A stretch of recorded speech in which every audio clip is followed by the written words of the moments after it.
Hello friends, ओसोप coding के channel पर आपका हार्दिक स्वागत है। दोस्तों, आज इस लेक्चर में बात करेंगे जावा के इंपॉर्टेंट फीचर्स की। आज उन सारे फीचर को हम यहाँ पर डिस्कस करेंगे जो जावा का मोनोपोली एरिया डिफाइन करते हैं, जो जावा को एक बड़ी स्ट्रॉन्ग, एक बड़ी पॉपुलर लैंग्वेज बनाने में रोल प्ले करते हैं। और कहीं ना कहीं हमने नोटिस किया है कि जब हम जावा में अपना करियर बनाने की सोचते हैं और हम ये समझते हैं कि जावा के साथ अगर हम आगे बढ़ते हैं, अपनी प्रोग्रामिंग जर्नी शुरू करते हैं, तो वो कौन से ऐसे फीचर है जिनके बेसिस पर हमारे लिए जो रास्ता है फ्यूचर में, जो सॉफ्टवेयर डेवलपमेंट वाले जो एस्पेक्ट हैं, और एक जो सिक्योर जॉब वाली जो बात होती है कि हम एक बार अगर किसी जॉब में एंटर हों तो बार बार हमें टेक्नोलॉजी चेंज करने की चिंता ना हो। ये सारे इंपॉर्टेंट फीचर आज हम कहीं ना कहीं डिस्कस करेंगे। बहुत ज़्यादा डिटेल में बात नहीं करूँ क्योंकि सब कुछ हम लोग जावा के साथ कहीं ना कहीं पढ़ेंगे अपने रास्ते में। तो शुरुआत करते हैं दोस्तों उन इम्पॉर्टेंट फीचर की। हम यहाँ पर सबसे पहला कॉमन इंपॉर्टेंट फीचर होता है जावा is an object oriented programming language. अब आपने नोटिस किया है प्रोसीजर ओरिएंटेड प्रोग्रामिंग के जो ड्रॉबैक थे उसको ऑब्जेक्ट ओरिएंटेड प्रोग्रामिंग पैराडाइम से हम लोग रिजॉल्व करते हैं। हालांकि जावा एक नए जो प्रोग्रामिंग पैराडाइम की हम बात करते हैं, फंक्शनल प्रोग्रामिंग, वो भी जावा में नए वर्जन्स के साथ में इंट्रोड्यूस हो चुकी है। तो वो सारे फीचर को भी हम लोग पढ़ेंगे, समझेंगे अपने इम्प्लीमेंटेशन के साथ में। अभी हम बात करना चाहते हैं ऑब्जेक्ट ओरिएंटेड पैराडाइम क्या है। ऑब्जेक्ट ओरिएंटेड को ही हम लोग मानते हैं डेटा ओरिएंटेड प्रोग्रामिंग लैंग्वेज। मतलब ऊप्स की प्रोग्रामिंग पैराडाइम का थॉट क्या है, कॉन्सेप्ट क्या है कि हमारे लिए इम्पॉर्टेंट एलिमेंट अब फंक्शनलिटी या फंक्शन नहीं है, मेथड नहीं है। हमारा ज़्यादा कॉन्सेंट्रेशन अब किस बात पर होगा, डेटा पर। तो जब भी कभी ऑब्जेक्ट ओरिएंटेड की टर्म बोली जाती है तो हम थोड़ा सा क्लैरिटी डेवलप कर लें कि it is data oriented programming paradigm. मतलब ये जो डिज़ाइन पैटर्न है, जो रिलेशनशिप है, जो अल्टीमेट एनालिसिस और डिज़ाइन के एस्पेक्ट हैं उप्स के साथ में, यहाँ पर पूरा कंसंट्रेशन कहाँ पर होता है, डेटा के साथ। अब ऑब्जेक्ट ओरिएंटेड होने के लिए चार इसके कोर फीचर्स हैं। कोई भी language object oriented programming language कब मानी जाती है, जब ये चार इंपॉर्टेंट फीचर उसके साथ कनेक्ट होते हैं। तो उनमें हम सबसे पहले बात करते हैं एनकैप्सुलेशन की। एनकैप्सुलेशन का सिंपल सा मीनिंग क्या है, जैसे मेडिकल फील्ड में होता है ना कैप्सूल, जो एक्चुअल ड्रग है, जो कंटेंट है वो उस कैप्सूल की बॉडी में, वैसे ही एनकैप्सुलेशन कोई भी लैंग्वेज अचीव करती है थ्रू क्लास। तो जावा में भी सब कुछ क्लास ओरिएंटेड है। मतलब पूरी प्रोग्रामिंग लैंग्वेज में इवन मेन मेथड भी जावा में कहीं ना कहीं क्लास डेफिनेशन के अंदर होगी। जैसे सी प्लस प्लस में, सी में हम देखते हैं ना मेन डायरेक्ट लिखा रहता है ओपन। जावा का जो मेन मेथड डिफाइन होगी वो आपको नोटिस करोगे आप कि मेन हमेशा क्लास बॉडी के अंदर होगा। मतलब जावा कोशिश करती है कि कंप्लीट ऑब्जेक्ट ओरिएंटेड पैराडाइम को हम अचीव कर पाएँ, इम्प्लीमेंट कर पाएँ। हालांकि 99.99% तक तो जावा ऑब्जेक्ट ओरिएंटेड मानते हैं उसके इम्प्लीमेंटेशन को। तो एनकैप्सुलेशन का थॉट क्या है कि जो भी डेटा और मेथड जब आप डिफाइन करते हो तो हम लोग, जब मेथड काफ़ी सारी है, एट्रीब्यूट काफ़ी सारे हैं, तो हम लोग कोशिश करते हैं सेग्रीगेट कर दें। स्टूडेंट ऑब्जेक्ट को मैं अलग कर दूं, एम्प्लॉय ऑब्जेक्ट को अलग कर दूं, बुक ऑब्जेक्ट को मैं डिफाइन कर दूं। तो जब मैं एट्रीब्यूट और उस एट्रीब्यूट पर काम करने वाली मेथड्स, इनको जब सेग्रीगेट करता हूं तो इसी कॉन्सेप्ट को मानते हैं प्रॉपर एनकैप्सुलेशन। तो एनकैप्सुलेशन का थॉट क्या है, जितने प्रॉपर तरीके से हम क्लासेस को डिज़ाइन करेंगे, उसके डेटा मेंबर्स को, उसकी मेथड को सेग्रीगेट करेंगे, हम प्रॉपर एनकैप्सुलेशन को अचीव कर सकते हैं। इसकी बेसिक नीड क्या होती है, कहीं ना कहीं मुझे क्लास डेटा टाइप का यूज़ करना पड़ेगा। यहाँ पर हमें एक user defined data type class बनाना पड़ेगी जो आपके डेटा को, आपकी मेथड्स को डिफाइन करेगी, और उसी के बेसिस पर हम प्रॉपर एनकैप्सुलेशन अचीव कर पाते हैं।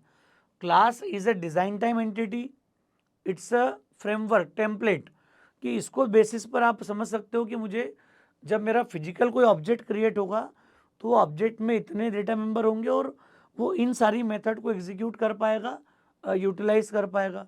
तो कहीं भी जब मुझे फिजिकली ऑब्जेक्ट डिफाइन करने की बात आती है तो वो कहीं ना कहीं क्लास से ही हम उसको डिराइव करते हैं, क्लास के थ्रू ही उसके डिफरेंट ऑब्जेक्ट क्रिएट करते हैं। तो एनकैप्सुलेशन हमारा फर्स्ट एस्पेक्ट है कि आप जितना प्रॉपर एनकैप्सुलेशन डिफाइन करोगे उतना प्रॉपर आप एब्स्ट्रैक्शन अचीव कर सकते हो।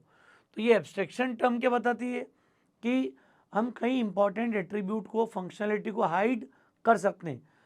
इम्पॉर्टेंट एट्रीब्यूट्स को हाइड करना, और उसके बाद भी ऑब्जेक्ट के एक्चुअल बिहेवियर को आप ऑब्टेन कैसे करोगे, कैसे उनको एक्सेस कर पाओगे, ये चीज़ हम अचीव करते हैं थ्रू एब्स्ट्रैक्शन। हालांकि एब्स्ट्रैक्शन टर्म को सिंगल क्लास डेफिनेशन से कभी क्लियर नहीं होगा, ये बात आप बिल्कुल दिमाग में रखिएगा।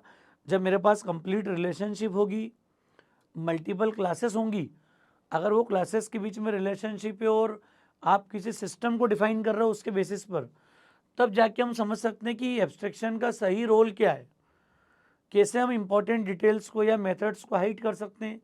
और सिंपली जब उसकी नीड होगी, सिंपली आप क्लास टेम्पलेट में बता सकते हो कि ये डेटा है, this will be the methods, बजाय उनके इम्प्लीमेंटेशन को हम लोग इतना ध्यान से नहीं देखते हैं, हमारे नॉलेज में नहीं होगा कि उसका इम्प्लीमेंटेशन क्या है, लेकिन मेथड के बिहेवियर को हम ऑब्जेक्ट के साथ एक्सेस कर पाते हैं।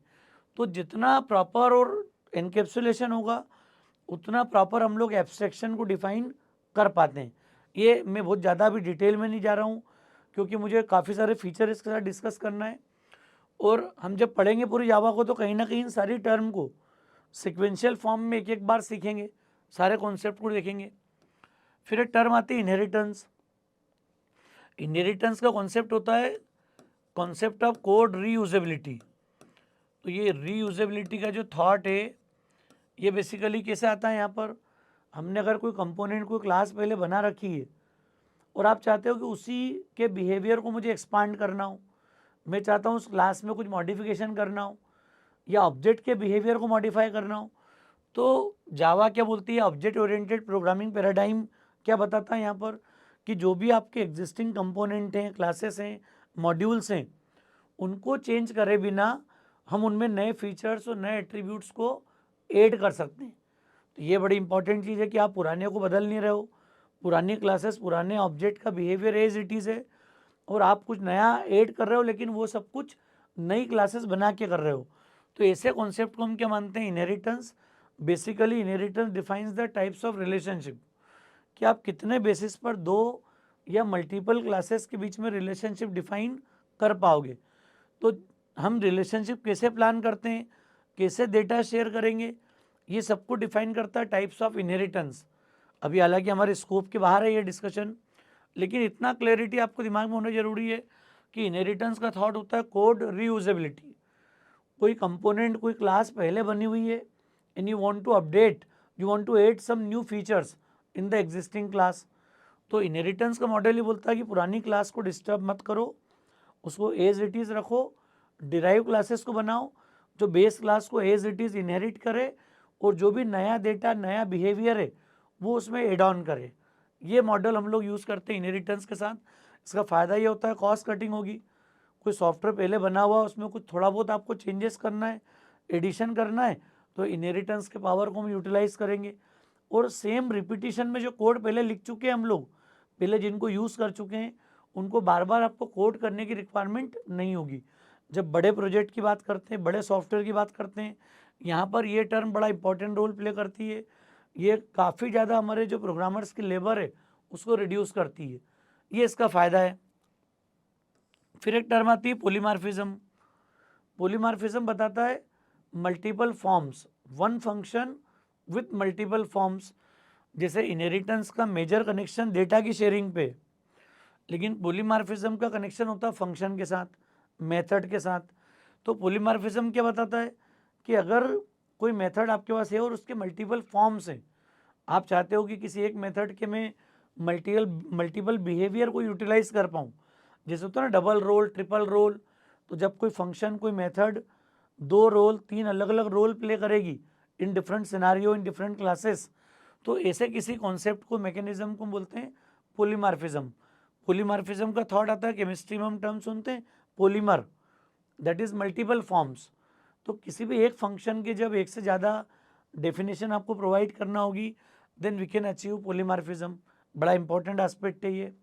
कई बार होता है कि हम किसी एक ऐसी मेथड को जो हर डिफरेंट एरिया में उसका फंक्शनिंग, उसका वर्किंग, उसका जो यूज़ केस है वो डिफरेंट है, थोड़ा नाम सिमिलर है, then we can utilize this capacity of polymorphism. Clear? तो ये इन ऑल हमारा फीचर है, 4 इंपॉर्टेंट फीचर हैं। पहले 2 फीचर से हम कनेक्ट करते हैं डेटा सिक्योरिटी को, और बाद के 2 फीचर को हम कनेक्ट करते हैं कोड रीयूजेबिलिटी को। तो UPS के अल्टीमेटली 2 ऑब्जेक्टिव होते हैं, number 1 is data security and the second important part is code reusability. तो ये 2 इंपॉर्टेंट पॉइंट आपको दिमाग में हमेशा रखना है। इन ऑल UPS का ये फायदा है हमको। अब देखना हमको 2 और इम्पॉर्टेंट पॉइंट है, ये आपस में कनेक्टेड है। हम बोलते हैं Java is compiled plus interpreted language. Normally अभी तक हम मान लिया अगर C++ जानते हैं या कोई और लैंग्वेज में आपने काम किया है, तो हम नोटिस करते हैं कि प्रोग्राम सिंपली कंपाइल करते हैं, वो उसका इक्विवेलेंट मशीन कोड जनरेट करता है और सीधे हम लिंकर लोडर के थ्रू सीधे सीधे प्रोग्राम को लोड करते हैं और एग्जीक्यूट कर लेते हैं। वहाँ पर एक बड़ी डिपेंडेंसी होती है, वो जो प्रोग्राम है C का C++ का जो मशीन लैंग्वेज में ट्रांसलेट होता है, वो मशीन डिपेंडेंट होता है, प्लेटफॉर्म डिपेंडेंट होता है। जिस मशीन पे आप कोड को कंपाइल करते हो उसी मशीन पे जाके उसको रन कर पाते हैं हम। लेकिन जावा के साथ में ये फीचर डिफरेंट है। डिफरेंट क्यों है? जावा को बोलते हैं प्लेटफॉर्म इंडिपेंडेंट। प्लेटफॉर्म इंडिपेंडेंट का मतलब क्या हो गया? हमने लास्ट लेक्चर में एक बार डिस्कस किया था कि राइट वंस, प्रोग्राम को लिखो एक बार और उसको यूज़ मल्टीपल टाइम्स करो। क्लियर? उसको रन कहीं पर भी कर लो, run anywhere, right once, run anywhere. तो ये जो कॉन्सेप्ट है जावा के प्रोग्रामिंग मॉडल का, कि एक बार आप जब जावा का प्रोग्राम बनाते हो, ट्रांसलेट करते हो, तो वो एक प्लेटफॉर्म इंडिपेंडेंट फाइल जनरेट करता है। तो जावा का प्रोग्राम कंपाइलेशन के बाद आपको क्या देता है? एक प्लेटफॉर्म इंडिपेंडेंट फाइल, जिसको हम बोलते हैं dot class file, and that will be a byte code. उसको बाइट कोड के नाम से हम लोग जानते हैं। ये मैं अलग से भी एक पूरा लेक्चर लूँगा जिसमें हम पूरी प्रोग्राम एग्जीक्यूशन की प्रोसेस को समझेंगे। आज मैं सिर्फ उसके फीचर्स को एज ए ओवरव्यू आपको क्लैरिटी दे रहा हूँ यहाँ पर थोड़ी सी, कि आप थोड़ा थोड़ा समझना शुरू कर दो इन बातों को, कि कंपाइल्ड और इंटरप्रेटेड का मतलब क्या हो गया? कि पहले जो प्रोग्राम जावा का कंपाइल होगा, कंपाइल होने के बाद it will generate dot class file. Dot class file will be the byte code. इसी कोड को हम बोलते हैं प्लेटफॉर्म इंडिपेंडेंट कोड। तो ये प्लेटफॉर्म इंडिपेंडेंट कोड कहाँ से मिल रहा है आपको? ये कोड मिलता है जावा कंपाइलर के थ्रू। जैसे मैं जावा C कंपाइलर का यूज़ करता हूँ, हमारा प्रोग्राम बाइट कोड में ट्रांसलेट हो जाता है, और बाइट कोड ही प्लेटफॉर्म इंडिपेंडेंट कोड है। इस कोड को डायरेक्ट कोई मशीन एग्जीक्यूट नहीं कर पाएगी। It is not a machine code, ये मशीन कोड नहीं होगा। तो फिर कॉन्सेप्ट क्या हो गया? जैसे मैं इंटरप्रेटर को कॉल करता हूँ, जावा इंटरप्रेटर मतलब that will hold JVM, Java virtual machine. तो JVM को ही ये पावर है कि वो जावा के ट्रांसलेटेड बाइट कोड को एग्जीक्यूट कर पाए, और इन बिटवीन वो मशीन इंस्ट्रक्शन भी जनरेट करेगा ड्यूरिंग इंटरप्रिटेशन। तो जावा में 2 बार प्रोग्राम में एरर आने की पॉसिबिलिटी होती है।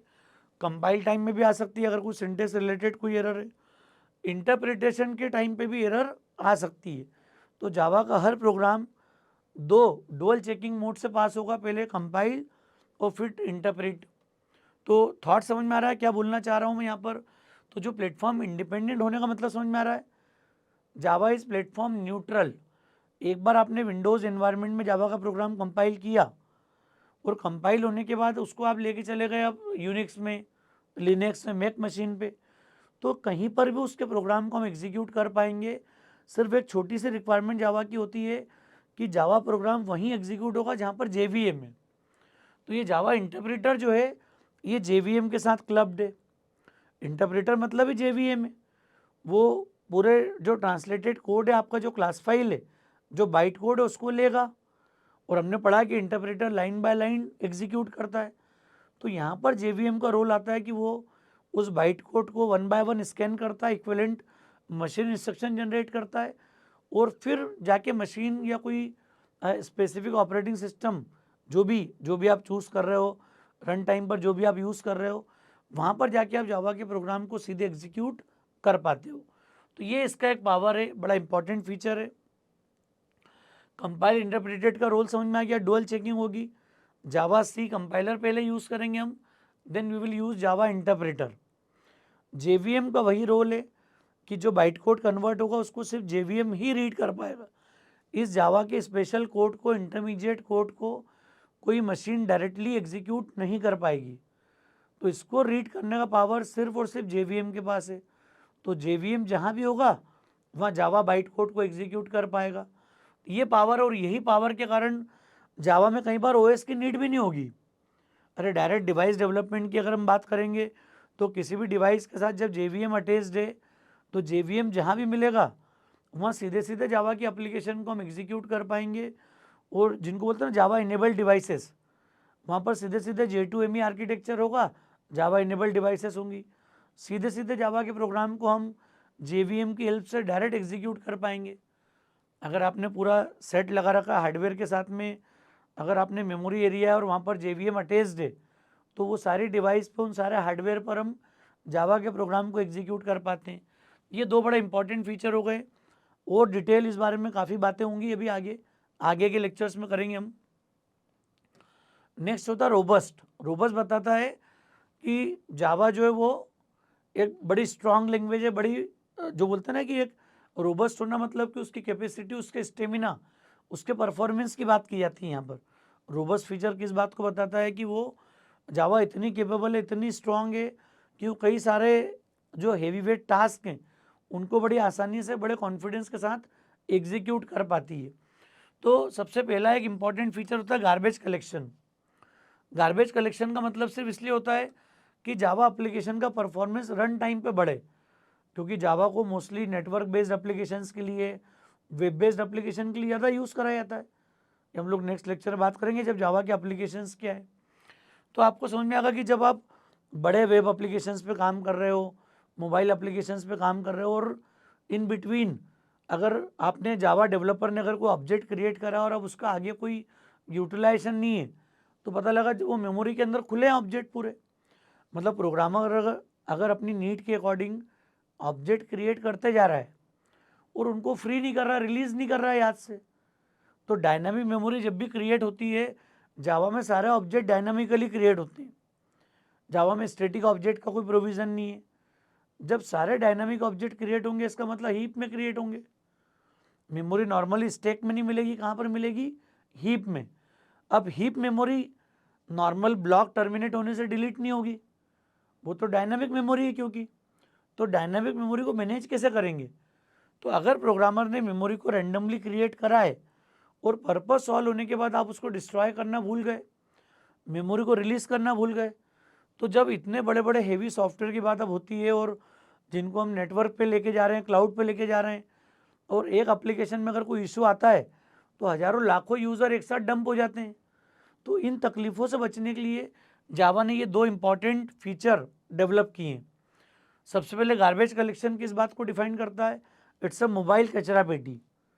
मतलब जैसे कोई ऑब्जेक्ट यूजलेस है, आपके काम का नहीं है, जावा का जो इंजन है वो ऑटोमेटिक आइडेंटिफाई करेगा और गार्बेज कलेक्शन के थ्रू उस ऑब्जेक्ट को जावा डिस्ट्रॉय करेगी।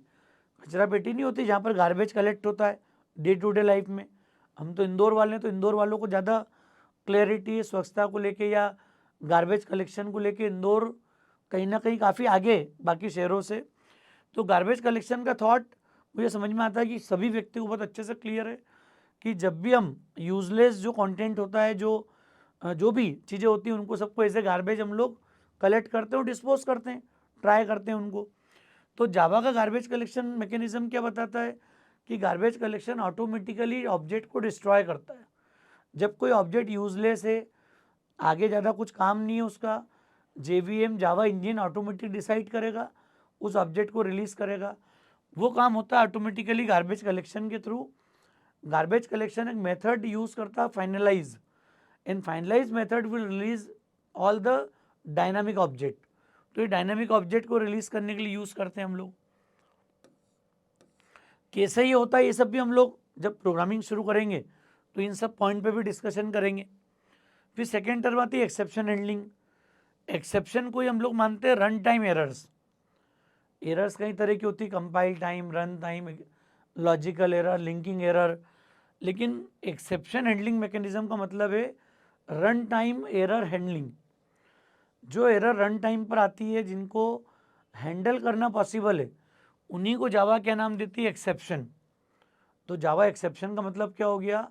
These are the run time errors which can be handled in the program body.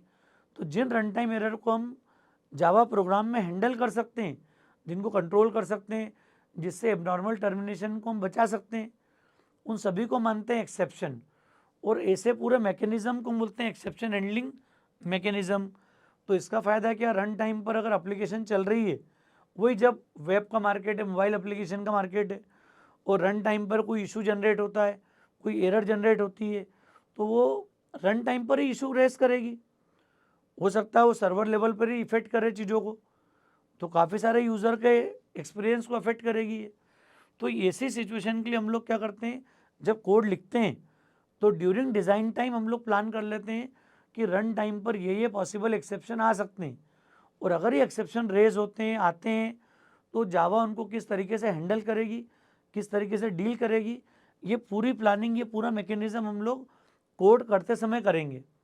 मतलब बीइंग ए जावा डेवलपर हमें क्या सीखना होगा आगे, कि अगर कहीं प्रोग्राम में कोड में कहीं एरर है, रन टाइम पे कोई एरर जनरेट हो रही है, तो उसी को प्रोग्राम बॉडी में ही कंट्रोल करना, ताकि हमारी एप्लीकेशन, हमारा प्रोग्राम एबनॉर्मली टर्मिनेट ना हो, आपका एग्जीक्यूशन ऑनगोइंग हो, उसी बीच में सब चीज़ सेटल हो जाए।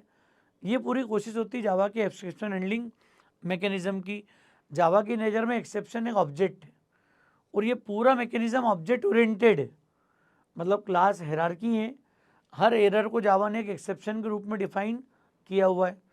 तो ये एक बड़ी इंपॉर्टेंट फीचर है, रोबस्ट फीचर जावा का।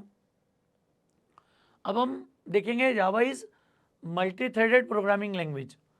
मल्टी थ्रेडेड का मतलब क्या हो गया, ये कॉन्सेप्ट कब स्टार्ट हुआ है, जब पुरानी लैंग्वेज जो C++ जब यूज़ करते थे हम, वो सिंगल कोर CPU का ज़माना था।